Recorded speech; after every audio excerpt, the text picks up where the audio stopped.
So very shortly we're going to look at the penultimate climb of the Mur de Huy, and I think that, Bob, is going to start to be the very strategic part of this race. We're at 42 kilometres to go. 4.5 minutes is the advantage.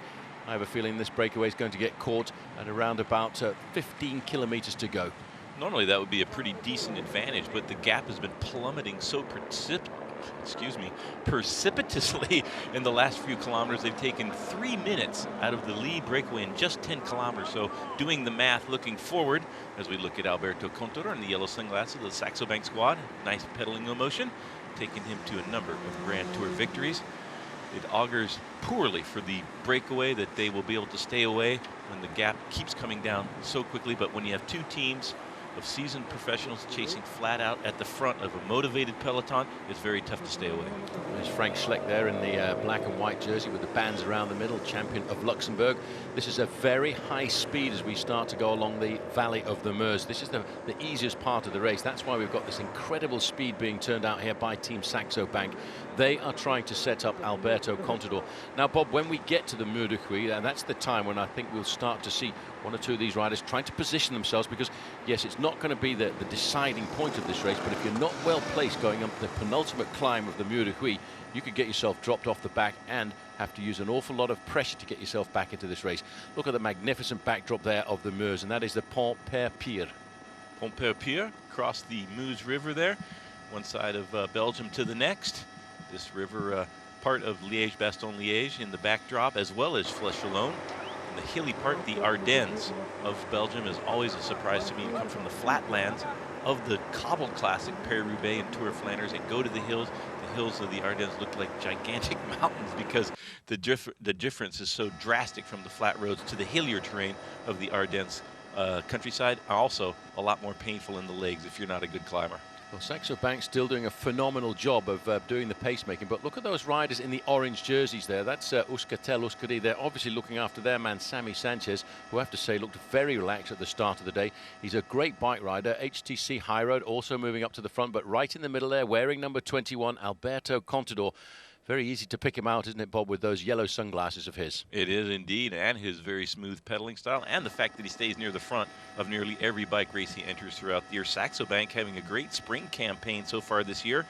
Ronde van Vlaanderen, the Tour of Flanders, one of the biggest one-day races in the world, taken out by Nick Noyens, a Saxo Bank rider. So Saxo Bank, a lot of good morale. They've already won a big classic, and Alberto Contador would like to add Fleche Wallonne to their list of wins so far this year. But that was rather surprising, almost a shock, as it were. Nick Noyens, not one of the pre-race favorites, was able to beat men of the stature of Philippe Gilbert, Fabien Cancellara, and other previous winners. Alessandro Ballan, Nick Noyens, a great ride for the Saxo Bank squad in the Tour of Flanders. Yes, but I think today Nick Noyens' job, as we look here at the Chateau of Ain, this climb is known as the Côte de Benaïn, and it's not too far away from the chateau there with a magnificent moat around it. We were talking just a few moments ago about Alberto Contador, Bob. He's had a fantastic season so far. When you think he was 4th overall in the Tour of the Algarve, and then he came up and won 2 very important races, the Tour of Murcia in March, and of course he followed that up with the Tour of Catalonia. Today, I think he'd like to try and get himself a victory if he could here in the Fleche Wallonne. Good to see the BMC riders rotating to the front.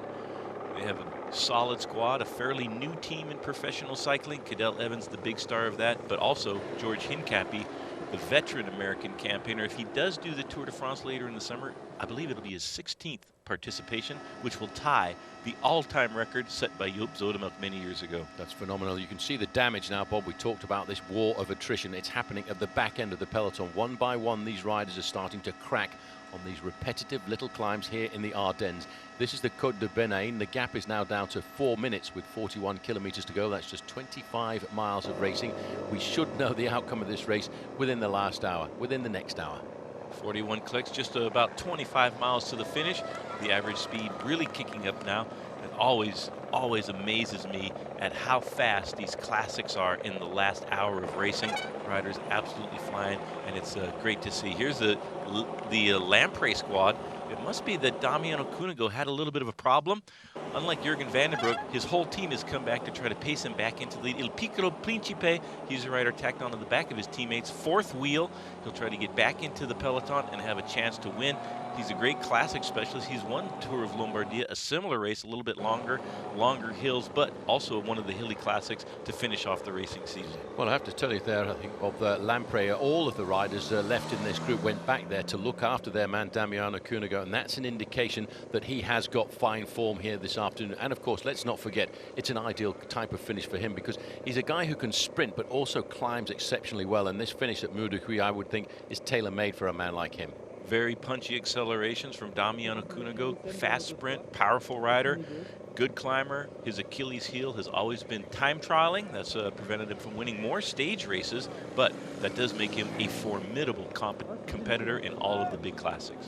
Second position there, that's Maxime Montfort. So obviously the race is not for him this afternoon. He's doing the pacemaking at the front for Team Leopard Trek. I think the ticket is going to go out today for Frank Schleck, and of course Andy would like to have a little go as well. But Andy thinking a little bit further down the road. He's obviously got his mind set on a little bicycle race in the month of July. A little race called the Tour de France. Astana moving to the front. That's the team of Alexander Vinokourov, winner of Liège-Bastogne-Liège, I think on 2 occasions in his career, and looking to do something special in the finale of the Fleche Wallonne. Fleche Wallonne, it's about resistance, power, endurance, but mostly patience. We'll see who can make the final acceleration to the line, assuming they catch the breakaway. But look at that gap. Just in the last 3 or 4 kilometers, they've lost another 30 seconds of their advantage. Well, it's on these climbs, isn't it, Bob? These very nasty climbs. They might only be 1.5 kilometers long, but it gives the main field a chance. Oh, now this is a little move from AG2R La Mondiale. They really are now starting to get into the grippy part of this race as we start to see these accelerations coming forward. This looks like Biel Kadri of AG2R. He's an exceptional climber, this young man, and he's trying to get himself an advantage over the front end of the main field. He will hope, I don't think he'll want to ride away on his own in a situation like this, but he'd like to try and force a group of maybe 5 or 6 riders together to ride across this 3¼ minute gap. Well, Biel Kadri sensing a good moment to put in an attack, see if some riders can join him. Generally, when the peloton is under the escort of a couple of very strong teams like Leopard Trek and Saxo Bank, it's not the ideal moment to attack. But when you feel it, you have good legs, you got to put in your move. Biel Kadri will most certainly not win in a sprint, so he would prefer a little bit of a smaller group, and a breakaway is the ideal situation for Kadri, and he's gone off the front. Well, that was a very good move, and now it looks like somebody from Astana has seen this as a possibility. But look, there's still organisation at the front end of that pack, and it's consistently Astana in second, third position. They're obviously thinking a bit later on in the race for Alexander Vinokourov, who is showing some pretty good form in this season, which a lot of people are saying may well be his last season as a professional cyclist. He will probably retire at the end of this year. Of course, he'll be looking to participate in the Tour de France. That's the top of the Côte de Benaïne for the main field. But Bob, look at that gap now. It's inside of 3 minutes. Bear in mind, in the early part of this race, we were looking at a 17-minute gap. It really is now starting to tumble. Well, in that climb alone, just in the last few hundred meters, another 30 seconds came off the advantage. Here's the second man from the peloton chasing across, trying to catch Biel Kadri, another Astana rider, trying to get across to the second man on the road. 4 men still in the front. That's Andrei Grivko from Astana on that new McLaren designed specialized machine, trying to close the gap now to Biel Kadri. And let's see if they can work together and make some progress against the breakaway. But the gap, oh my gosh, it's already under 3 minutes, just like that, just at the snap of a finger, and the gap coming down. It is plummeting the gap now down to the 4 leaders. Let's not forget that there are 4 leaders in this bike race. We haven't seen an awful lot of them because this is where the action is in the main field. Those 4 leaders, Matti Helminen from Landbau Krediet, Maxime van Tomme from Katusha, Breuken van Heike from Top Sport Vlaanderen, and Masej Paterski of Team Liquigas Cannondale. They're still putting their backs into it, but Bob, they must know the writing is pretty much on the wall here because the main field now have got the hammer down. We're looking at average speeds here of about 45, 46 kilometers an hour in the peloton as Andrei Grivko is back in the main field, and a lot of work being done by BMC Racing. I wonder if they believe their man Greg van Avermaet has got a chance here, or even Matthias Frank, the Swiss rider on that squad. Things getting dodgy at the back of the peloton, gaps being opened, a lot smaller group now. The peloton being willed away by all of these accelerations from little attacks like Biel Kadri's, and of course the pacemaking being put in by 3 teams now. Saxo Bank's been on the front quite a bit, as well as the Leopard Trek team, and even Astana now coming to the front. There's Biel Kadri resisting the accelerations of the peloton, just dangling off the front, a very tall order.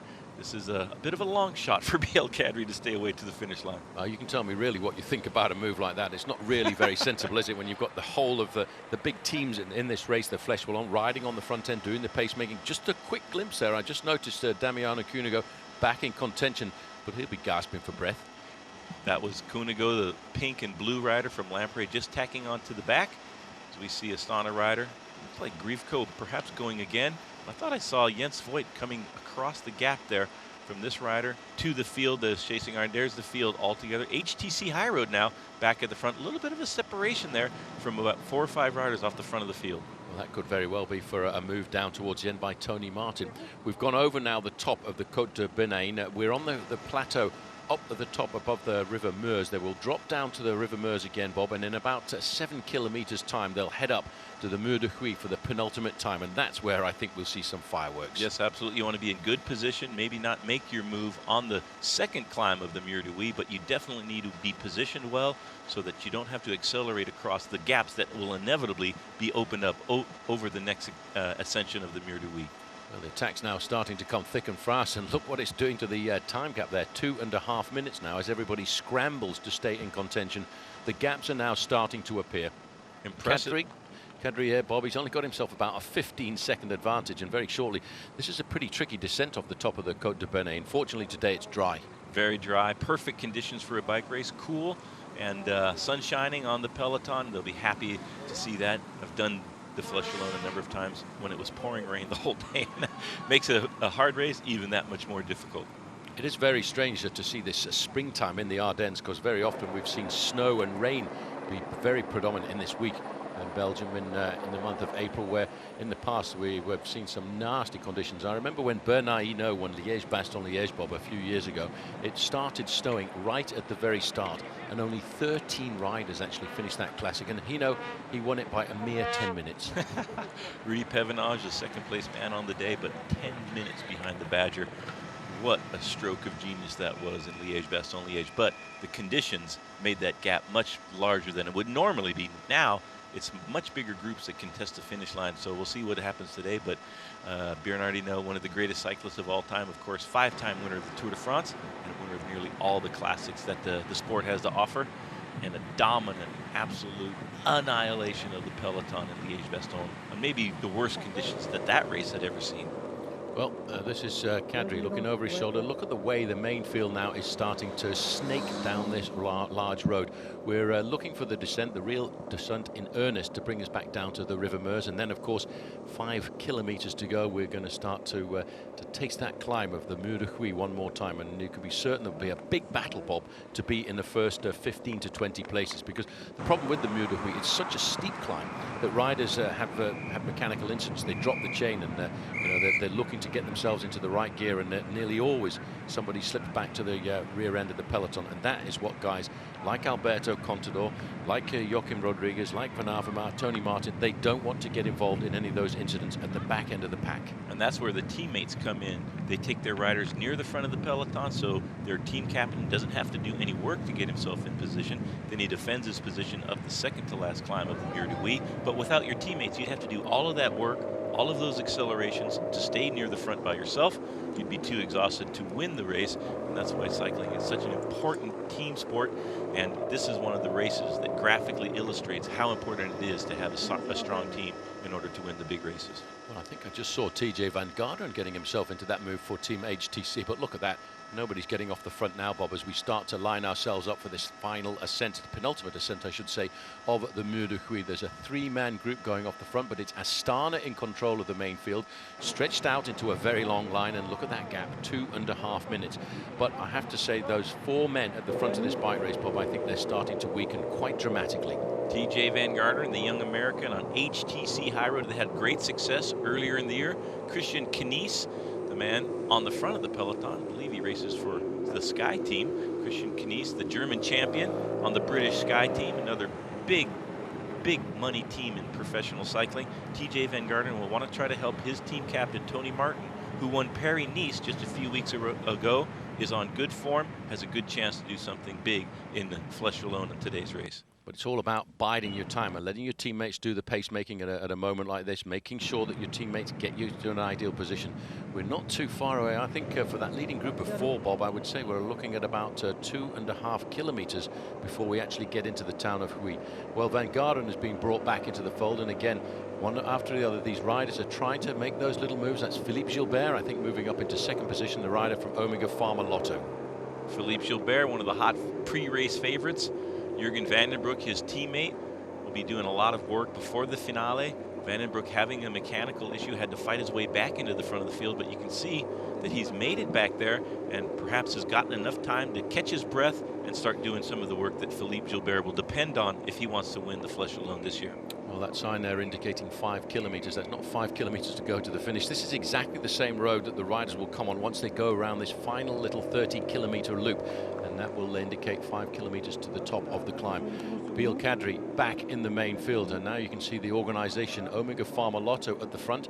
They're obviously trying to set their man up, Philippe Gilbert. It's going to be a little bit like a dash for the finish line, isn't it? Because everybody wants to get around that corner, the right-hand sweeping bend at the start of the Mur de Huy. You're absolutely right. It's almost like a field sprint just to get your rider in position so he doesn't lose time, and you spend a lot of your teammates' energy trying to keep your team captain out of danger. The best squads do that week in and week out, and they win the big races. We'll see who's leading out whom coming into the second to the last climb of the Mur de Huy. And of course, the last time around, it's absolutely critical for your teammates to get you in the right position so you have a chance to win the race. A couple of riders up there for Euskaltel-Euskadi, and obviously I think that today is going to be for Sammy Sanchez, or why not Igor Anton, who is himself a very good climber when it comes to the finish of races like this. So we're looking at the arrière du peloton, the back end of the bike race, and that is Sander Amber off the front there of Belgium and of Topsport Vlaanderen. A lot of work being done, Bob, by Team Sky, professional cycling team from the United Kingdom, and I have to feel that that's for Simon Gerrans. Gerrans, the Australian, stage winner in the Tour de France, stage winner in the Tour of Spain. He's a very aggressive finisher, and especially on a course like this. Simon Gerrans, big star of the Sky team. Sky, a fairly recent addition to the professional peloton, and they've been able to hire Bradley Wiggins, perhaps an overall contender in the Tour de France this July, one of the best cyclists in the world. Bradley Wiggins comes from a track background, great time prowess, but he's also added solid climbing to his abilities, and he finished 4th in the Tour de France a couple of years ago. And Team Sky is sort of built around Bradley Wiggins, but they do definitely have some chances in the classics as well. Well, there you can see Gilbert. He's got all of his teammates, Bob. This is a little bit important, I think, now, because they obviously are looking to see whether they can put their man, Philippe Gilbert, into an ideal position at the start of the Mur de Huy. We're now in the outskirts of the town of Huy, which is nestled right up against the river Meuse, or Maas as it's called once you cross the border, and that's where Maastricht gets its name from. But you can see Omega Pharma Lotto. They are very keen now to do all of this pacemaking for Philippe Gilbert. The speed is phenomenal. 2 minutes and 18 seconds. That's a 1 kilometer to go to the summit of the climb, and when they see that next lap, it will be 1 kilometer to go to the finish. This is where everybody is concerned. The Mur de Huy, 1.3 kilometers long. It goes up 121 meters, but the gradient, Bob, an average of 9%. But if we get to the top, it's a lot worse than that in the corners. Well, it's almost a vertical wall when you come around the last couple of switchbacks before the finish line, and it's a very daunting climb, especially when you've seen it twice already in the bike race, and you know no matter how tired you are, you have to do it another time also for the finish of the bike race. Interesting to see Gilbert so close to the front of the peloton, third wheel coming through the village of Huy before the final climb. So Philippe Gilbert very heads up, very attentive at the front of the peloton, leaving nothing to chance, doesn't want to get caught behind a crash or some sort of problem from the other rider, so he's staying right at the front of the peloton. It's not easy to do physically, but it does increase your luck throughout the day's proceedings. One thing I hated about this climb, Bob, was it starts off steep and it gets steeper as you get up towards the finishing line. Well, it looks as if it's a little bit of a hard time here for Matti Helman and the rider from Landbau Credit. The man doing the pacemaking right on the front there is the Liquigas Cannondale rider, Maciej Paterski. And he's doing a fine job of pacemaking, but it's once we're getting now to the tough part of this climb, and it'll be interesting to see just how fast the main field goes up this climb.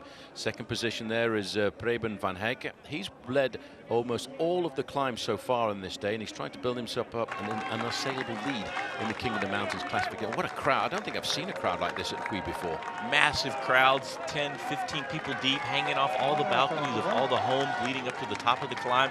It's great to see the people come out. Of course, they're enjoying the beautiful weather, beautiful day here on the roads of the Fleche Wallonne. Huge crowd greeting the riders, not just the last lap, which will come in a few kilometers, but the second to last lap as well. Everybody in Belgium knows about this bike race, and it seems as if most of the countries come out to watch it. They love the bike racing. Certainly, they've had a great festival throughout the month of April, because when you look at races like the Tour of Flanders, Bob, just a couple of weeks ago, those races, they get almost 1 million spectators on the side of the road. And I think today they really are enjoying an incredible spring day here in the Ardennes. Matej Paterski, the Polish rider on Liquigas, still leading this little bit of a breakaway. Max van Toma from Katusha also riding well. The gap we haven't seen in a little bit, but I have a feeling it's coming down even more. Probably within 2 minutes now, the peloton might catch some of the stragglers from the breakaway before they even have climbed the Mur de Huy for the second time. Well, Van Hacker just in third position there. I don't think he's going to get maximum points here this afternoon, because the pressure is being put on, as you mentioned there, by Maxime van Toma, the Katusha rider in the red and white jersey. This is a painful climb. You get to this point and you're just thinking to yourself, well, what am I doing this sport for this afternoon? Here is the main field, and still very much in control. Second position now for Philippe Gilbert. He's got all of his men right around him. Breathing easily, pedaling with great fluidity. That's Philippe Gilbert in the middle of your screen, the leader of the Omega Pharma team. Belgian squad, Belgian superstar, and I think that perhaps 90% of the people that are watching the race are hoping that man, right in the middle of your screen, Philippe Gilbert, comes up with the win in the Fleche Wallonne. Watch out for the big names, though, because just behind him, you might just have spotted there, that in fact is Joachim Rodriguez, the other rider from Katusha. Well, look at this, Bob. I'll have to take my hat off to this man, because Preben van Hacker, he looked as if he was in serious difficulty, but he's found something special to get himself a few more points, and I would think he's probably going to seal himself the victory in the King of the Mountains classification. But I bet he wonders how far behind is the main field. Look at the speed. There's Contador. Contador being chased by TJ Van Garderen on Contador's wheel right there at the front of the field. That's exactly where you need to be. I tell you, TJ Van Garderen showing way more experience than his years would say, doing a great job in Fleche Wallonne. He knows where he needs to be, and that skill, where to place yourself, how to follow the forward momentum in the peloton, that's something that is very difficult to learn, and it seems as if TJ Van Garderen has that talent. He just can do it, and he does it in all the races. He knows where he needs to be, and he's able to position him there. I was always amazed at the riders smoothly moving up through the peloton and putting themselves in a good position. Being able to do that, you save so much energy, not just one race, but throughout the whole season. Just noticed the Rabobank rider, Robert Hessink, moving towards the front end of the pack there, and not too far away from him, his own teammate too, I think could be pretty good towards the end of this race, Laurens ten Dam. There are all of the orange jerseys of Euskaltel Euskadi. Sammy Sanchez, 141, Bob, quite a long way back. A little ways back. I wonder if he was out of position at the start of the climb. He's trying to move a little bit further to the front of the climb, but you expect one of the pre-race favorites with this close to the finish, 18 miles, just a little bit more than 18 miles. Inside of 20 miles, you want to be a little bit closer to the front of the peloton. Once these gaps start to open up, Sammy Sanchez will have to make constant accelerations to stay in contention for the race, and to prevent yourself from expending that energy, you have to stay right in the front. Nicky Sorensen now for Saxo Bank, champion of Denmark. He's doing the pacemaking. Just behind him, you've got Joachim Rodriguez. Philippe Gilbert looking very comfortable indeed, I'd have to say, Bob, in second position there. Looking around and as if he's directing an orchestra. At the other side of the coin, at the back of the main field, struggling up the Mur de Huy. This is the gaps that open up. If you go over the top, this far back in the field, you're almost a minute behind the men in the front of the peloton, and that's a very tough disadvantage to overcome. And they're closing in on that time gap to the breakaway. So if you're this far back in the peloton, it's as if you're trying to catch the breakaway by yourself, and that's a very tall order. This is damage at the back, going backwards here. We're just having a quick look at the Polish rider of Saxo Bank, Rafael Majka. He too is probably not going to finish the race. Oh, look at that gap, Bob. All of a sudden, we're coming into the final 18 miles of the race, inside of 30 kilometers to go. It's the 1 minute mark. They lost a minute on the climb of the Mur de Huy that time. Under 1 kilometer to lose a whole minute is pretty tough indeed. That's when the legs are full of lactic acid and the energy has gone out of the breakaway. Only 3 men left, also in the front. Well, this is Enrico Gasparotto of Astana, but look who's coming across. Your young man from the United States of America once again TJ Van Garderen. This kid is going to be something special. Great riding by TJ Van Garderen. In order to cover this attack, you have to be fairly near the front, and that's sometimes harder than the actual physical requirements of bike racing, climbing well or time trialing well or being a fast sprinter. It's the battle for position and having the tenacity to continue to fight for the front, so when these attacks go near the front of the peloton, you're able to cover them. There's no way you could cover these breakaways from the back of the field. You have to be in the right position. Well, Van Garderen started the year off exceptionally well, Bob. He finished second overall in the Tour of the Algarve, and as you can see, looks like that's Kolobnev coming across there as well, the Russian national champion. On the Katusha squad at the bottom of that little breakaway with one of the Sky Riders, it looks like also. 1 minute and 7 is the gap to the 3 men in the front now. TJ Van Garderen with Enrico Gasparotto, Kolobnev also in that breakaway, and here's one of the Euskaltel riders trying to get across also. Well, number 148, that in fact is Gorka Verdugo, a very aggressive bike rider from Euskaltel Euskadi. This is a great team. It's been a sponsor of Basque cycling in the northern part of Spain for an awful long time. And when we go down to the Tour de France, Bob, and races in the Pyrenees, it's pretty much their playground, isn't it? Most certainly. They've had a lot of great results there over the years in the Pyrenees and the Alps. Noted as a climbing team, not a great one-day classics team, generally speaking, but with Sammy Sanchez, the winner of the Olympic Games, you always have a chance to win these hilly classics, and so it's great to see Euskaltel, the Basque team of stage racers and climbers, doing well in the northern classics of Belgium. Well, we're down to 3 riders now. It looks as if Matti Helminen from Team Landbau Credit was one climb too far for him, the Muur de Huy this time. So we're now down to this 3-man breakaway. That's Paterski on the front for Liquigas Cannondale.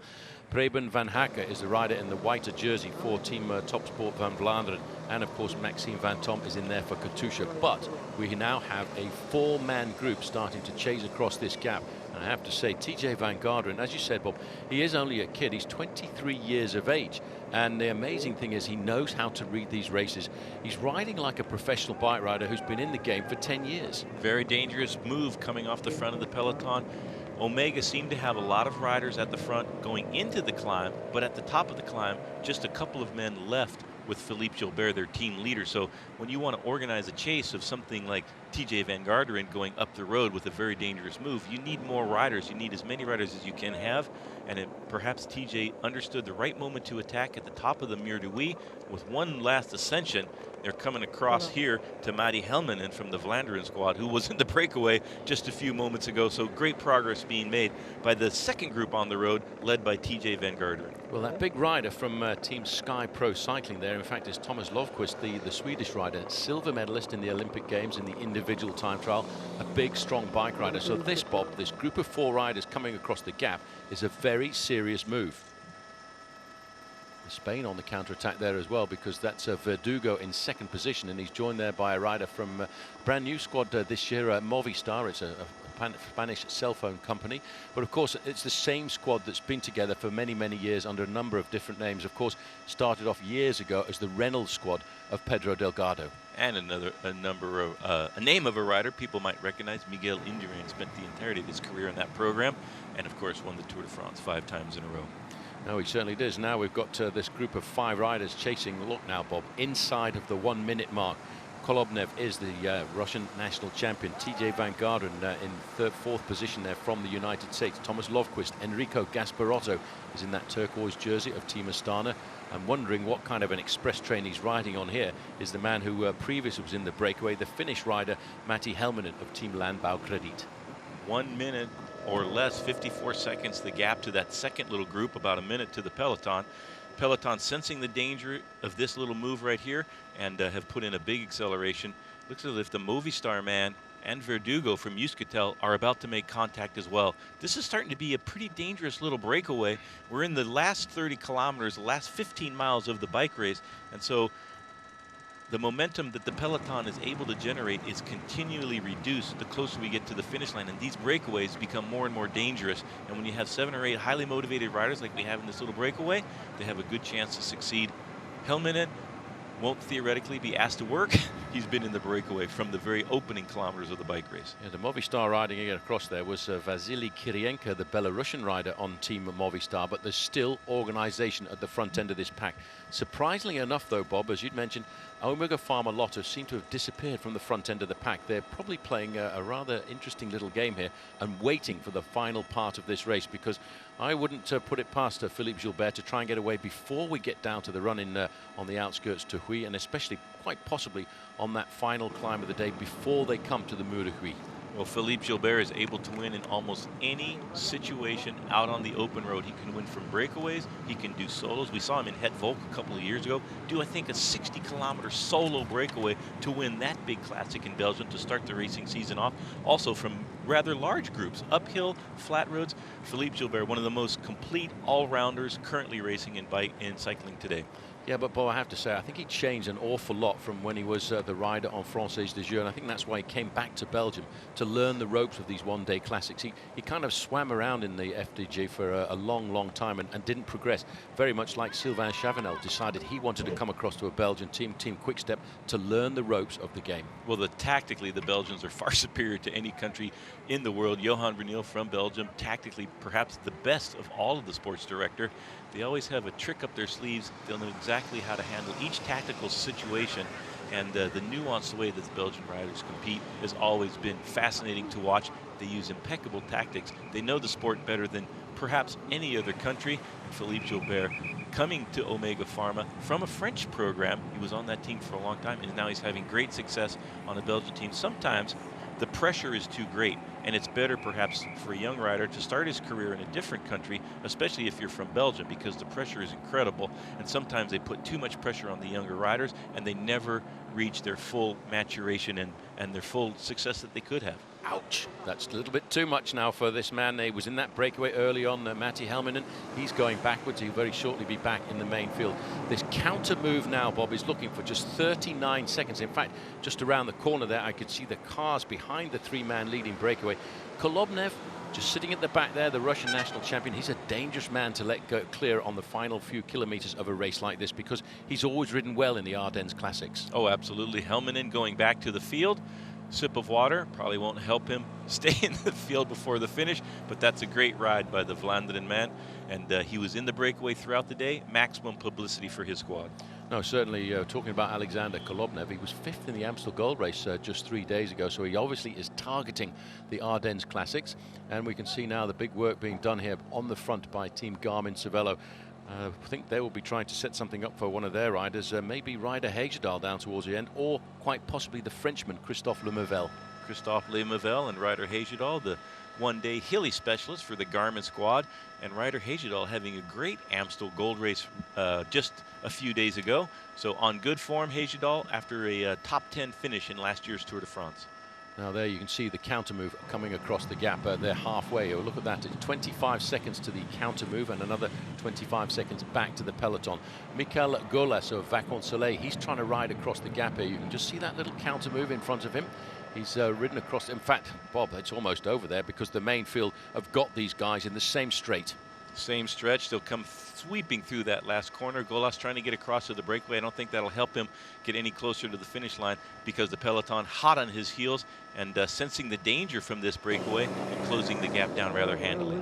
The pressure is certainly starting to come on. TJ Van Garderen, just 22.5 years of age, is in that white jersey on the front for Team HTC High Road, going through Lovquist, sitting on the back, Verdugo, halfway across the gap, Golas. This is the time when your legs are starting to scream, oh, give me a bit of respite, let's have a bit of a time off, mate.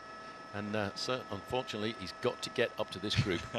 Unfortunately, indeed, you have to continue to produce the watts to go in the breakaways. Kiryenka having a pretty successful spring campaign so far for the Movistar squad. Movistar, they were Case d'Epargne the last few years. Great success from that team over the years. And now they have found a new sponsor, Movistar, and one of the best Spanish teams, along with Euskaltel. The men always in the orange jersey and perhaps have the most passionate fans in all of cycling, the Basque people. Well, just look at those cars at the end of that long straightaway. That's 20 seconds separating this group from the leading group of riders. Kolobnev in this group, just making the junction there, Michael Golas. And if he looks over his shoulder, Bob, he's probably going to see the main field boring down upon them. Kolobnev, one of the best one-day specialists in cycling.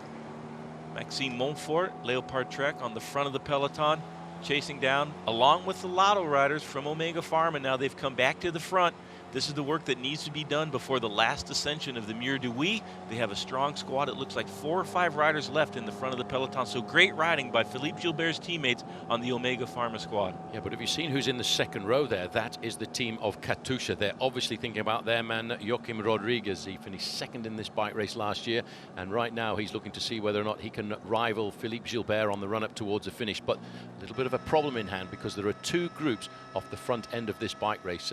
The 3 leaders who we're looking at here, Bob, separated by just 12 seconds.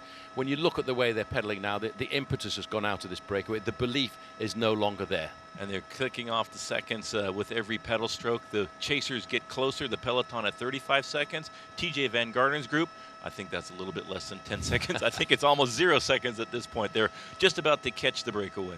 Yep, we're having a reforming at the front end of the main field, but it's only 35 seconds back to the peloton, which is being led by Omega Pharma Lotto and Team Katusha. Philippe Gilbert's team at Omega Pharma Lotto being assisted time and time again by the men from Katusha and the team of Joachim Rodriguez. Joachim Rodriguez so close to winning this event last year, kicking himself. He went just a little bit too early, maybe just 50 meters, too early, and Cadel Evans was just barely able to get the better of him. I think Rodriguez would like to have a redo on that one, and he might get his chance in 20 kilometers or 12 miles time. It's all about biding your time, but first of all, what this group have got to do on the right-hand side of the peloton, they've got to catch this group, which has swelled in numbers. There will be some reinforcements now. Alexander Kolovnev was second last year in Liège-Bastogne-Liège.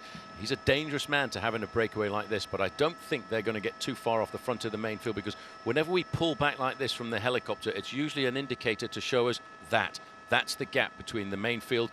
It's not much more than 400 meters distance. 25 seconds, the gap now. Leopard Trek on the front with Omega Pharma. When riders in the breakaway start to watch each other, start to gauge how much effort they need to stay away and how much energy they still have for the finale, sometimes there's a little bit of a hesitation in the breakaway. Well, in the main field, there's absolutely no hesitation. The Omega riders know what they need to do. Each time they go to the front, they're going absolutely flat out, drilling it to maximum capacity, and that's when the gaps start to tumble down, and it makes it so very hard for the breakaways to succeed. Well, about 7th or 8th position there's a rider in a black and white jersey of Leopard Trek. That's Andy Schleck, and he's riding very well to the front end of the main field.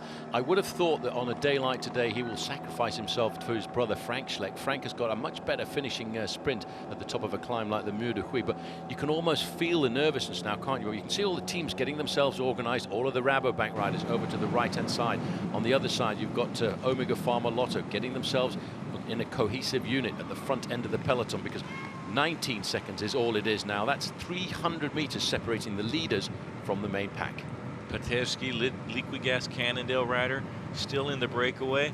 That's just because they caught him at the top of the hill and not halfway up the hill. Otherwise, he probably would have been dropped immediately. But the 3 riders that were in the break were caught just on a flat road, so they have a chance to sit on the wheels for a few more kilometers. But conventional wisdom suggests that they won't be there for very much longer. Well, that was Enrico Gasparotto coming through here in the turquoise jersey. You might just see those bands on his sleeves, a former Italian national champion. They're just around the corner of that breakaway group, but look at the speed of the main field now. They really are trying to get themselves set up. There's another nasty little climb to go before we get down towards the finishing climb of the Mur de Huy, and that's where we might see some last-minute attacks by these riders trying to steal an advantage over the peloton before they get into Huy for the last time. Well, the Fleche Wallonne can be lost on these long, straight roads if you're in the bad position or you have a mechanical or you get caught behind a crash. So imperative now, this is the business end of the peloton being led by the Omega squad of Philippe Gilbert. He knows that they need to do their work now. They can't wait for any closer kilometers to the finish line. They have to establish control of the peloton so he can sit on in the ideal position, and he is tacked in just behind his teammates that are doing a big turn of work on the front. 5 guys from Omega on the front, joined by Maxime Moffat from the Leopard Trek squad. This is going to be a great finale, but so far flawless riding by the Omega squad of Philippe Gilbert. Just over, you've got Nicky Sorensen and Chris Anker Sorensen for Team Saxo Bank there, looking after the interests of Alberto Contador. There he is, those yellow sunglasses peeping through again. This is getting to be a very nervous part of the race. On the left-hand side, you can see the leading group of riders. They're all working exceptionally well together, but I can't believe they're going to survive, especially, Bob, because of the way the main field is organized in the work that it's doing. Gap is stabilized at 20 seconds on this long sweeping descent.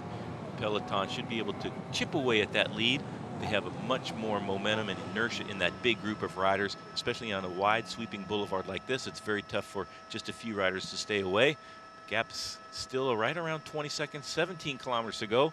One tough climb before the last flat roads by the River Meuse, and then the final ascension of the Mur de Huy. Well, that was a little move there. That was Thomas Löfqvist trying to get himself away from the main peloton here this afternoon. He's seen that there are a number of riders sitting on the back of this group. He doesn't want any passengers, and he's seen this as the possibility of a slip off the front. Now, this could be a very good move for Thomas Löfqvist, because if the main field comes back up now and catches the remnants of that breakaway, there's always that little moment of misunderstanding. He's been joined here by Kirienka. He's the rider from Movistar. Now, this could be quite a good move. Kirienka, as well as the rider from Sky, Löfqvist. Good little move here. They were the last two riders to catch up to that breakaway, and so maybe the Fleche is also in the break. Löfqvist coming across to from a small group to the break, and now they have put a little bit of daylight between themselves and the other riders that were previously in the break, who caught the four early men from a day-long breakaway. They had a maximum advantage of 17 minutes, but now they are all back in the fold. No, they certainly are. Now, this is two riders who will combine their efforts. So both of them very good individual time trialists. Kirienka, good time trialist from Belarus, but of course the stronger man from Sky Pro Cycling there, Thomas Löfqvist, second in the Olympic Games at individual time trial in Beijing. And that was just 3 years ago. They've now got themselves a nice, interesting little move off the front. But don't forget, around the corner there's a man with a hammer, and he'll probably smack you right on the face when this next climb of the day comes. That would be Philippe Gilbert, I'm presuming. And his teammates doing a great job, flawless riding. When you have a rider you are so confident in, who has delivered the goods on a number of occasions already, it makes it that much easier for you as a teammate to put in the effort at the front of the peloton, and that's what we see happening now. The Omega team, teammates of Philippe Gilbert, they know unequivocally that if they do their job, Philippe Gilbert is perhaps the most likely man to win the race out of the almost 200 starters in the event. Just a quick glimpse there of that banner. 15 kilometers to go down towards the finish. We're inside of the final 10 miles.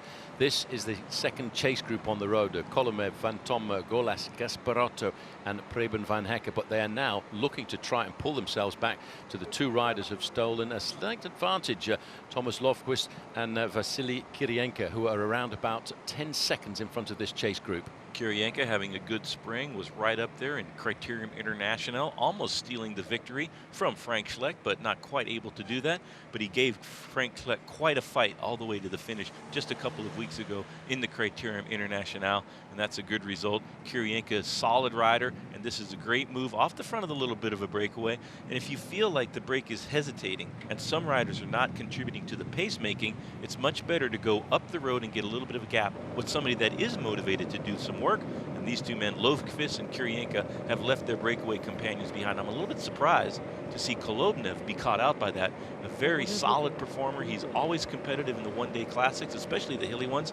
They're about to get caught by the peloton, though. The peloton hot on their heels and charging down this big, wide-open boulevard before the last two climbs of Fleche alone. Well, it's still TJ Van Garderen on the front of that chase group, but if he looks over his shoulder now, he will see the mass of the main field charging down upon them. Now, this could be the moment, Bob, where there's a little bit of confusion. Once they catch that group, you sigh of relief. We've done the hard work. We've done what we needed to. But then you start adding up the guys are there, and you think, uh-oh, we've got to start chasing again. Yes, exactly. You can't get the math wrong when you're chasing the breakaways. If the break splits up, you have to make sure that you catch all the riders. Sometimes that's hard to do when you're going flat out down the road and riders are coming at you from behind and from the front. So we'll see how Omega Pharma handles this next little bit of tactical nuance here. Philippe Gilbert rotating there very close to the front, but he needs to pay attention for another 10 kilometers before the final ascension of the Mur de Huy starts, and then he can put on the afterburners and do what he does best, win big bike races. Well, tête de la course, Vasily Kirienka of Team Movistar, joined by Thomas Löfqvist, 13 kilometers to go, and they've got a 21-second advantage. And you can see, Bob, definitely these guys from Omega Pharma Lotte have got one thing on the back of their minds here this afternoon. Philippe Gilbert, get him to the climb in an ideal position, then he can try and finish off the job. This is the penultimate climb of the day, the Côte d'Eref, 2.1 kilometers long, an average gradient of 6%, but probably could be the end of the breakaway, because these guys, they must realize the hammer is going down behind. You've got Team Lampre looking after Cunego. You've got Omega Pharma Lotto looking after Philippe Gilbert. The pressure and the speed in that main field must be atrocious. Oh, and the attacks now that come thick and fast from the peloton in the finale of a bike race can wipe out any advantage. Just 2 men left in the front now. The other riders in that breakaway have been caught by the peloton. Katusha still very active at the front. Joaquin Rodriguez must be feeling pretty good, so he's put his riders on the front. He has a great chance.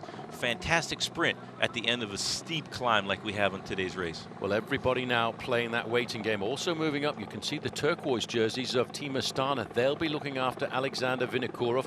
On his day, a very explosive finisher, Alexander Vinokourov. And again, there's so many, Bob, there are so many of the big names still in with a chance of the kill here. As we move over on the right-hand side, Euskaltel-Euskadi trying to cause a little bit of a flurry. Let's see what this gap looks like. Official gap is giving us as 18 seconds. Bob, that isn't 18 seconds either, is it? And most certainly not. Euskaltel on the attack, followed by Leopard Track. Looks like Fabian Wegman there. And Nicky Sorensen on the Saxo Bank squad, the champion of Denmark. So he has that red and white jersey, but he is definitely a teammate of Alberto Contador, tucked safely in the peloton so far. Well, they've got the race referee out of the gap now. The main field can see their prey. Thomas Löfqvist in first position. Vasily Kirienka, number 95 in the dark blue jersey of Movistar, the Spanish squad, which for many years, as you said, was the home of Miguel Indurain. It's a new team, a new sponsor right now. As you can see, again, we've got Katusha doing all of that pacemaking. I believe that's Daniel De Luca. And that's a Domestique Deluxe for Joaquin Rodriguez. Danilo De Luca, a great champion in his own right from Italy, now on the Russian team, Katusha. And he is doing the big turn of work at the front of the peloton. You couldn't ask for a better teammate than Danilo De Luca, capable of winning events like this himself, doing the unselfish work now for his teammate Joaquin Rodriguez, who has a great chance to win Fleche Wallonne. Well, I think the pain is certainly whistling in everybody's thighs here this afternoon. When you see a man like Danilo De Luca taking turns at the front end of the main field, that all of a sudden gives you an indication of how serious these guys are taking that small 2-man breakaway. Alberto Contador still sitting there, Bob, in now 10th to 12th position, and not too far away from the front, Ivan Basso. Ivan Basso having a good ride. Great to see the Italian champion at the front here of a classic, not generally his stomping grounds, but Ivan Basso having a good day in the Fleche Wallonne. Look at the effort now on Löfqvist's face. He's really suffering. Gap is hovering 16 seconds. I think it's a little bit less than that. Inside of about 11 kilometers, 6+ miles to go. They are getting into the very last climb of the day, the Mur de Huy. It'll all come down to that. Interesting to see the Omega squad disappearing from the front of the peloton. Maybe they're collecting their energy and waiting for that big lead out for Philippe Gilbert just in the final flat miles before the last climb of the day. Well, Kirienka doesn't look like he's suffering at all on the left-hand side, Tête de la Course, the front end of the bike race. And again, action coming from the main field on the right-hand side. The peloton now want to put this down to order. They want a little bit of order coming into the main field as HTC High Road move into first position. Down into third there, you can see Danilo De Luca. A little bit further back, you can see Alberto Contador. He's got the yellow sunglasses on. He's never been very far away from the front end of this pack. That's very hard to do, to concentrate throughout the day, let alone the physical requirements, but just to have the presence of mind to continue following the forward momentum and stay right in the front at the tip of the spear, out of trouble, and in the perfect, most efficient place to be in the peloton. And Alberto Contador, got to hand it to him. He's ridden perfectly so far today. 10 kilometers to go now. Look at this, the action. Everyone's throwing caution to the wind here this afternoon because they're starting to realize we've got a chance here this afternoon. This man jumping out of the pack is Dries Devenens. Very good rider from Belgium. He's not a bad climber, but he's seen this as an opportunity to leapfrog across to the two leaders and then hopefully survive on the descent. And then we start to line up for the Mur de Huy. Dries Devenens, a very strong campaigner for the Quick Step squad. Not a lot to write home about for Quick Step. They haven't had a very successful spring campaign when, generally speaking, they're accustomed to dominating the classics. They haven't been able to do that. Tom Bonen a little bit of off form in the cobbled classics, Tour of Flanders and Paris-Roubaix, but Quick Step needs some big results here now that we're into the hilly classics. This is the height of their season for this squad because the Belgian fans so passionate about the classics. So far, no wins in the big races. They need to do something special today. Well, just looking at that machine he's riding there, Bob, I bet you wish you had one like that. That's an Eddy Merckx machine, and they sponsor, not surprisingly enough, they sponsor the top team in Belgium, Team Quickstep. Still, with 10 kilometers to go, these two riders surviving, but it is all now slowly starting to come back together. Löfqvist, you can see how hot it's been. You can see the salt there on the jersey of Vasily Kirienka. There's the official 10 kilometer to go banner. 6 miles before the finish, there's a sweeping descent. a couple of miles of flat road, and then a tough finishing climb to the top of the Mur de Huy. Davinen's trying to get across to our 2 leaders, Vasily, excuse me, Kirienka. Kirienka. I was going to say Davydenko for a second there, but Kirienka is the man in the breakaway with Thomas Löfqvist. Well, it's all really pretty much in the same straight as we can start to see. Look at the colours of the jerseys, all getting themselves together. The gap between the leading 2 riders and the main field is only 12 seconds. And the man halfway across the gap there, Dries Davinens, he's only a couple of seconds in front of the main peloton. Now we're starting up for this is the descent now, Bob, down into the valley of the Meuse. Katusha on the front of the peloton. Danilo De Luca doing a lot of work for Joaquin Rodriguez. Just about 5 kilometers of the work left to be done. I think Omega Pharma will be happy to see a little bit of help being done in the peloton by the Katusha riders. Good to see one team that's dominated the racing not having to do all the work on a brand new situation. And Philippe Gilbert, very clever, took himself off the list of favorites. Maybe Joaquin Rodriguez is already forgotten about Philippe Gilbert, but I don't recommend that. No, I would not recommend that at all. Joaquin Rodriguez, though, will, Bob, be looking to go 1 position better than he went last year when he finished in 2nd place in the Fleche Wallonne. He knows to bide his time, and that's the important thing about the finish towards the top of the Mur de Huy, to wait for the last moment, because that final few 50 meters are very nasty indeed. That's Davinens just hovering off the front end of the main field, and I'm looking at the size of that main field, Bob. I think we've lost a couple of riders off over that last climb of the day. Absolutely. The peloton much smaller than it was the last ascension of the Mur de Huy. Riders unable to catch back up. If you're tailed off just a little bit, the peloton in the meanwhile at the front of the field are going absolutely flat out. When you have a team like Katusha, as strong as they are, making a big tempo, the riders trying to get back across, it's virtually impossible. Those gaps translate into huge time losses when you get around to the very last few kilometers of the bike race. Well, Katusha now, they are dedicated. They want this. They want to set it up for their man, Joaquin Rodriguez. He'll be sitting in the pack. He'll be looking at his teammates. He will have encouraged them. He will have told them, guys, the legs are good here this afternoon. I can finish this one off for you.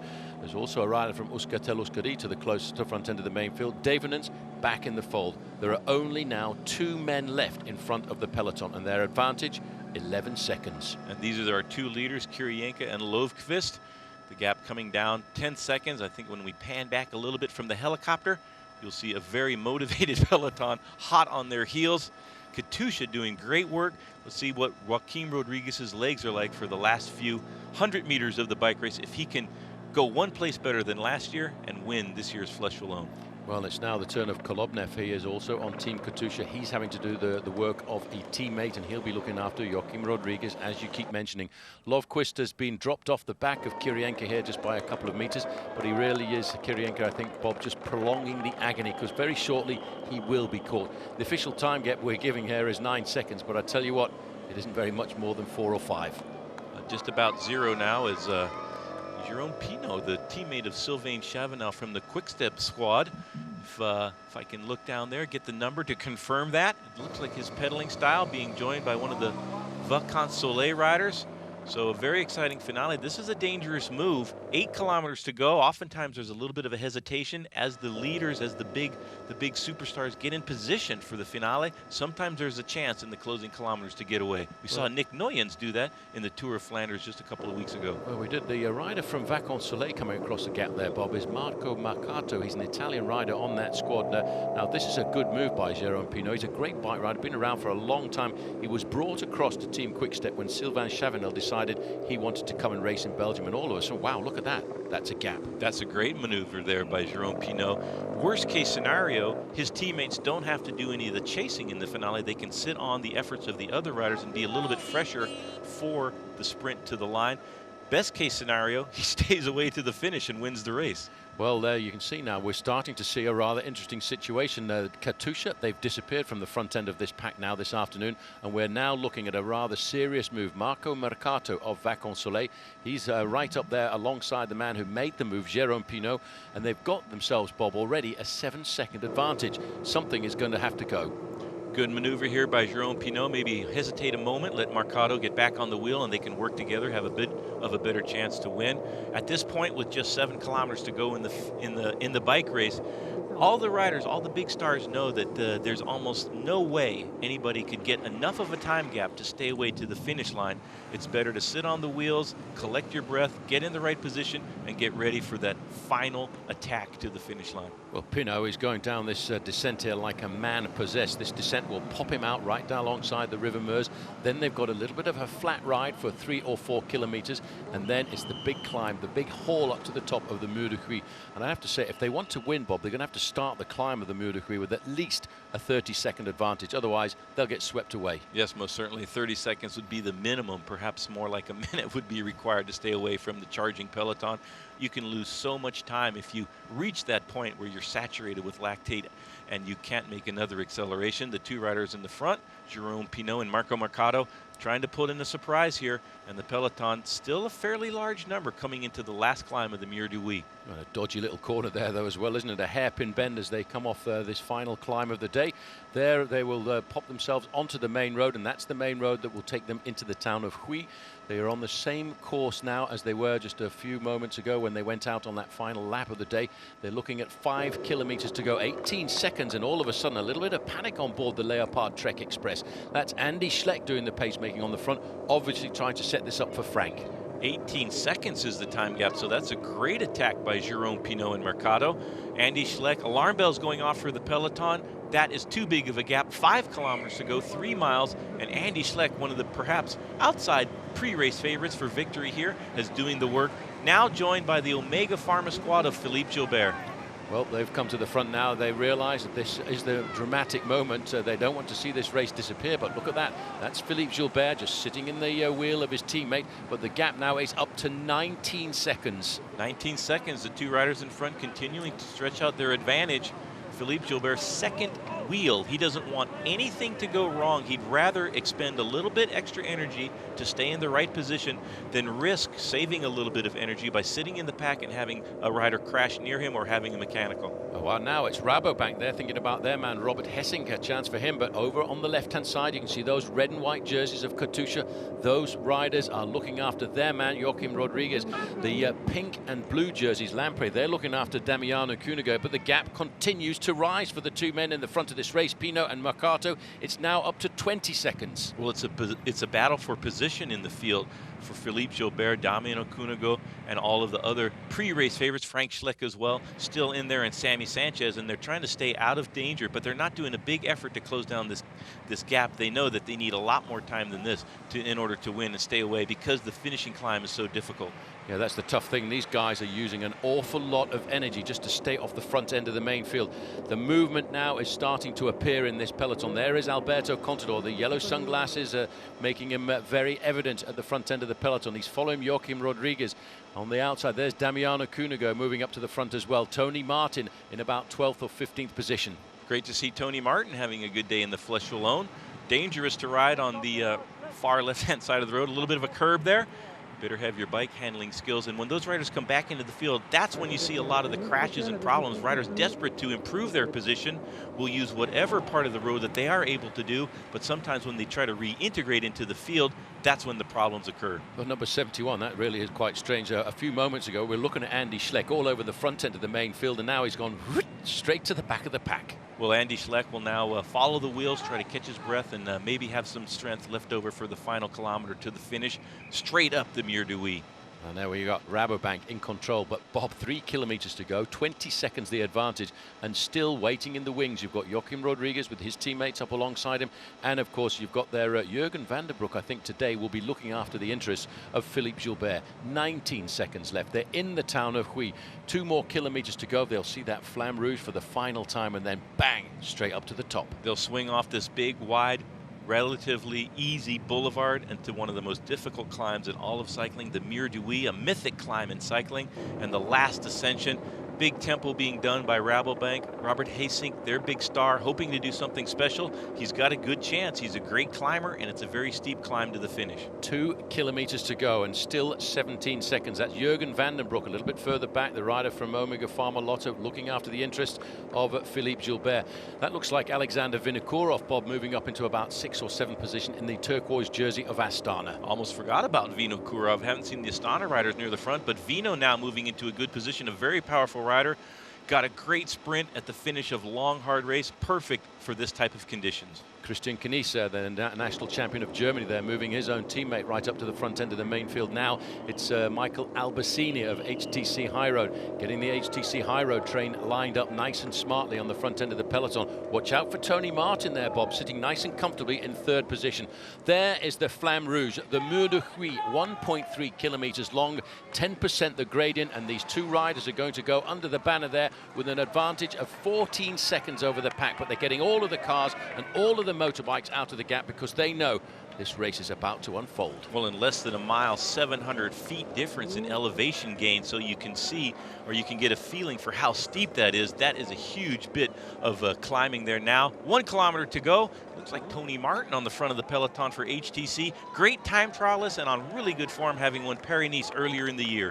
Well, the main field now are on the climb. Everybody in the Fleche Wallonne is on the final climb of the day. That's Tony Martin there in second position. There's a little move there going forward. Again, it looks very much like the shape of Andy Schleck, who was trying to move forward. But look at this move now as we can start to see the main field looking left, looking right. They're trying to get their leaders to the front end of the main field. We're inside the last kilometre, Bob, but this last kilometre on a climb like this takes an awful long time. And the breakaway just dangling off the front. Jerome Pinot, Marco Mercado had a great little maneuver. They got up to about 20 seconds lead, but that obviously wasn't nearly enough. They're about to get swept up by the chasing peloton. Well, Albacini is the HTC High Road there rider in second position in the main field. He's waiting for the moment to move, but the two attackers, well, look at that, Bob. In a space of around about 300 meters, they lost 15 seconds.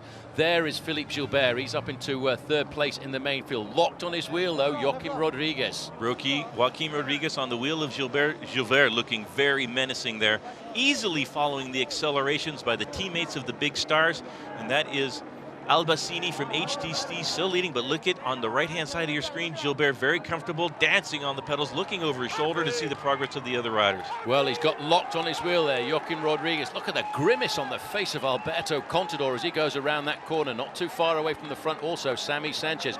Now the challenge is starting to come here from the Garmin-Cervelo team, and they are now, I think that's Christophe Lemavelle, the French rider on Garmin-Cervelo. He's come up alongside Philippe Gilbert, and Garmin-Cervelo look like they're the ones planting the acceleration. Inside of the last kilometer, Lemavelle putting in an acceleration, but there goes Philippe Gilbert now making his move.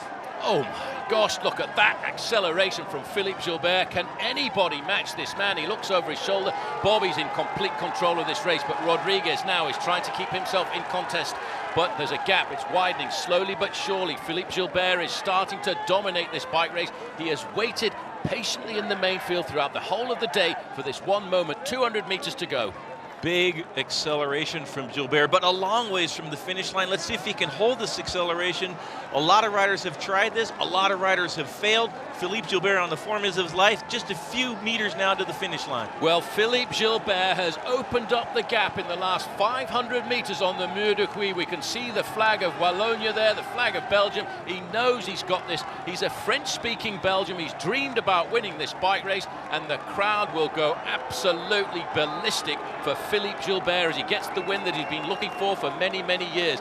Coming across the line in second place there was Joaquim Rodriguez, and Sammy Sanchez was right up there in third. Sanchez coming from a long ways back to get third in the race. Joaquim Rodriguez second, but that man, the man of the hour, Belgian rider, French speaker, Philippe Gilbert, the winner of this year's Fleche Wallonne, didn't count himself amongst the favorites going into the race, but he was able to dominate the last 500 meters, put in his move a long ways from the finish line, but nobody could match his acceleration. Yeah, but look at these gaps, Bob. Everybody started the climb at exactly the same time, and these guys have lost themselves almost 40 seconds at the moment over Philippe Gilbert in the space of 1 kilometer. That's very impressive. That shows you what kind of form Philippe Gilbert is on this season. Fleche Brabançon a few days ago, and then Amstel Gold Race, and now Fleche Wallonne. Great riding by the man, probably the best bike racer in Belgium currently, big superstar of maybe the most crazy country about cycling, Belgium. Well, the big question now, Bob, is, as you mentioned, the Fleche Brabançon, the Amstel Gold Race, the Fleche Wallonne. Has he expended too much effort to try and go out and win the race that he really would dearly want to win on Sunday, Liège-Bastogne-Liège? Well, he has 3 days in between to recuperate, but Sunday morning we'll have to see how much effort was taken out of him on this, the Mur de Huy, the final climb. He saved everything for the last 500 meters. Perfect tactics, maybe a little bit early, but when you're on the form that Philippe Gilbert is, you can come up with the wins in a big race like this by going a long ways. Didn't want to take any chances. He had the strength and was able to hold off Joaquin Rodriguez. Joaquin Rodriguez rode a perfect race, but was not quite as strong as Philippe Gilbert. Well, I tell you what, Bob, that really was, that man had no weakness at all. He timed his effort to perfection. There was no slowing down in his pedaling action all the way up to the finishing line. And yes, I think tonight, the people of the Wallonne part of Belgium, they'll be celebrating. There will be celebrations all over Belgium. Bike racing is cherished by every Belgian person, and a new big superstar. Comparisons with Eddy Merckx cannot be too long in the coming for Philippe Gilbert. And the amazing thing about Philippe Gilbert, he doesn't, he's not concerned about the fact that he's a Walloon or he's a Flemish. He says, I am a Belgian, and he wants to represent the Belgian people, the joint Belgian people. And that might be a good thing for professional cycling, and of course for Belgium, which is a country separated by 2 languages. The thing about Philippe Gilbert is that not only does he speak fluent French as his mother tongue, but he also speaks very good Flemish, which endears him to the Flemish fans, and also speaks pretty good English too. Pretty good English, and all the interviews he's been kind enough to do in English over the years. So Philippe Gilbert, here is that final acceleration going around Les Mevelles. Joaquin Rodriguez in a perfect position. He sees Gilbert go, he just does not have the legs to cover this acceleration. Yeah, there was nothing you could do about that. This is poetry in motion, I'd have to say, for Philippe Gilbert as he makes that big kick up, looks over his shoulder, he sees he's got the gap, and he just holds it in there, about 95% maximum for Philippe Gilbert, as he just checks one more time to say thank you very much. This is my 3rd win in a week. That's a pretty good success rate.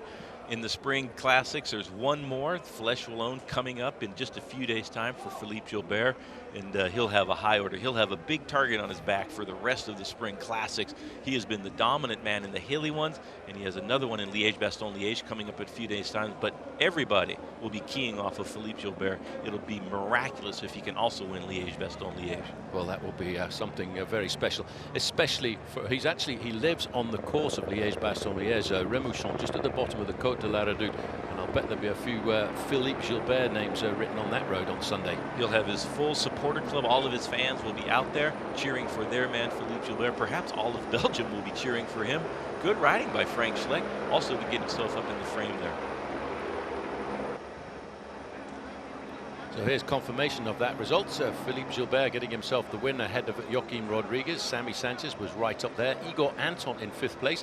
Frank Schleck was 7th, and rounding out the top 10, the Rabobank rider Paul Martens. Pretty impressive to see Andy Schleck getting into 4th place after doing some work on the flat roads before the final climb.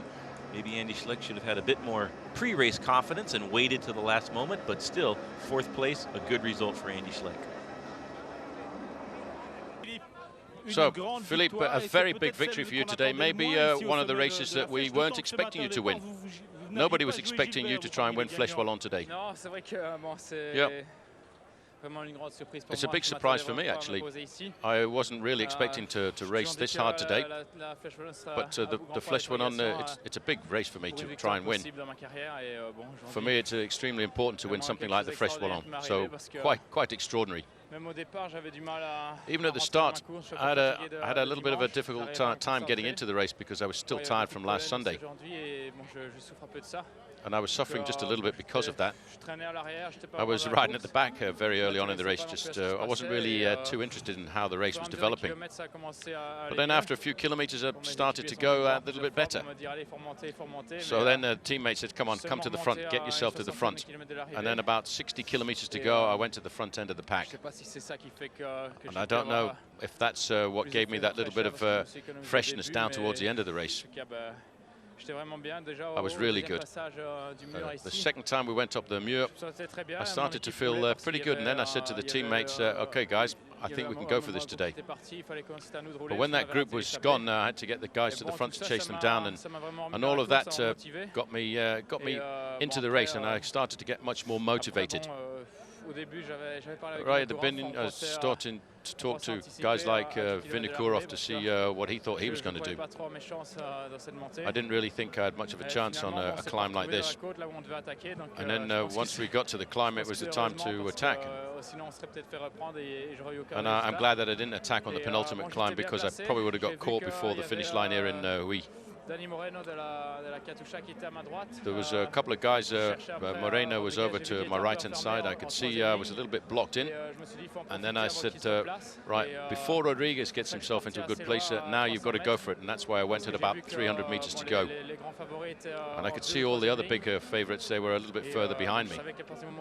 And I knew as soon as I went, I had to go all the way down to the finish line. It's very difficult on this climb to go past riders, because when you're out of the saddle, you take a lot of place up on the road. So I made a gap straight away. And then I had enough time at the finish to really enjoy this victory. And on our lands here, it was great with all the Belgian flags and the Wallonne flags. It's fantastic. So is this the most beautiful victory that you've had? As I said, well, it really is a bit of a surprise for me to win here. Well, there you go. I don't know what my limits are right now. I'll just have to find out. So too tired for Sunday? I was tired on Sunday. No, he's talking about next Sunday. Oh, I think I did plenty of kilometers today. I was sat at the back of the race. I only did 60 kilometers really hard in the last part of the race, so I looked after my energy in the first part. So I've got a couple of days. We've had the Amstel, and I think I recovered before the Fleche Wallonne. It's an amazing victory for you today. Incredible. Yeah, for me it was a big surprise, because before starting this morning I was thinking about this race, and I thought to myself that it's maybe the hardest race to win in my career, because it's a very hard finish, and against the pure climber, like very light guys like Contador, Rodriguez and co. I'm not on the same level, so I also have a good climb, because I was in the front from the beginning, and I saw when I look behind me that Rodriguez and Contador are on the second and third line, and I knew that if I go early, they have to pass a few guys, and I took always sometimes, and I had the gap, and it was enough, and then and enjoy it the last 100 meters because it was before my public, my family, my friends, and it was amazing the last 100 meters. So here is confirmation of the result. Philippe Gilbert gets the win ahead of Joaquin Rodriguez. Sammy Sanchez in third place. Alexander Vinokourov, Bob, in fourth. Igor Anton moving up into fifth spot for the Euskaltel squad. Town of Huy, one of the old ramparts. Little cable car up to the top. The riders, most of them, apart from Philippe Gilbert, would have preferred perhaps to ride up to the mountain that way. But Gilbert, vanquishing all comers, dominant performance on the final ascension of the Mur de Huy, and a great win in this beautiful bike race. Well, not surprising at all, Bob, as Philippe Gilbert leaps up onto the top step of the podium. He's on home ground here, isn't he? Massive ovation from the Belgian fans for the big king of the classics now, perhaps the most highly regarded of all Belgian cyclists today. Tom Bonen, not successful in the classics this spring, was unable to win Paris-Roubaix or Tour of Flanders, but this man has been on a tear ever since the flat classics. This is his third big win in a row. Philippe Gilbert, the man of the hour, on the top step of the podium. Interesting, though, Bob, that he said in his interview that he wasn't really thinking about winning today. It was only in the last 60 kilometers that he got his head into the race. Got his head into the race, his legs and his teammates, and he was able to distance himself rather handily of all of his competitors. Joaquin Rodriguez finishing second. That's a good ride by Rodriguez, replicating what he did last year. Maybe Rodriguez was a little bit disappointed last year, but this year, let's be honest, nothing to do against the superior rider Philippe Gilbert on a great season, great rider, and a great day on Fleche Wallonne. Well, after a great week of racing for Philippe Gilbert, with victories in the Fleche Brabazon, the Amstel Gold Race, and now the Fleche Wallonne, next up on his horizon will be Liège-Bastogne-Liège, and I wonder what he can do there. Well, I hope you've enjoyed our World Cycling Productions coverage of the Mur de Huy and the Fleche Wallonne here this afternoon. I'm Paul Show, and alongside me, Bob Roll. Until the next time, goodbye.